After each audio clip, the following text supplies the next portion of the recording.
আসসালামু আলাইকুম। আজকে হলো 10 জানুয়ারি 2026 সাল। আমাদের কাজল আপুর শুভ জন্মদিন। তার পাশে আছে আমাদের প্রাণপ্রিয় দুলাভাই। তো আমরা চাইছি যে কাজল আপুকে সারপ্রাইজ দেওয়ার জন্য আজকে তার জন্মদিন উপলক্ষে আমাদেরকে কিন্তু প্রত্যেকবার দাওয়াত করে, এবার কিন্তু দাওয়াত করে নাই।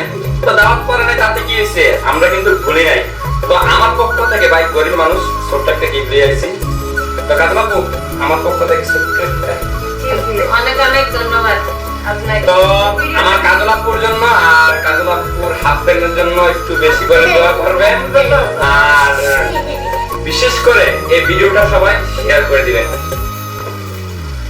পার্লারে আমি যাব বিয়েতে দাওয়াত খাওয়ার জন্য, কিন্তু আমার বার্থডে আমার মনে নাই। হঠাৎ করে বাসায় এসে দেখি সারপ্রাইজ, নাজমা ভাবি আর জীবন ভাই আসছে কেক নিয়ে।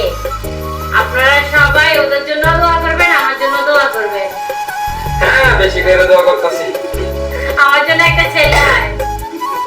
না না, মাইয়া মাইয়া মাইয়া, এই শুরু হালকা মাইয়া। Happy birthday, happy birthday to you, happy birthday.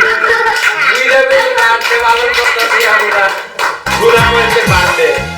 তো যেহেতু কাজল আপুর জন্মদিন, তা আমরা ছোটখাটো একটা আয়োজন করলাম। আপনারা সবাই কাজল আপুর জন্য দোয়া করবেন। আসলে কাজল আপু হয়েছে আমার বড় বোনের মতো, আর তার পাশে আছে আমাদের বড় দুলাভাই, যাকে কিনা আমি ভাইয়ের মতো সম্মান করি। আমি চাই আমাদের ভালোবাসাটা যেন এভাবে আজীবন থাকে। আর আপনারা সবাই আমাদের জন্য দোয়া করবেন, তার পাশাপাশি আমার ফ্যামিলির জন্য আপনারা দোয়া করবেন। আমি যেন আমার ফ্যামিলিকে নিয়ে ভালো থাকি এবং সুস্থ থাকি। এই ভিডিওটা সবাই শেয়ার করে দিবেন। আপনাদের ভালোবাসা চাই, আর কিছু না।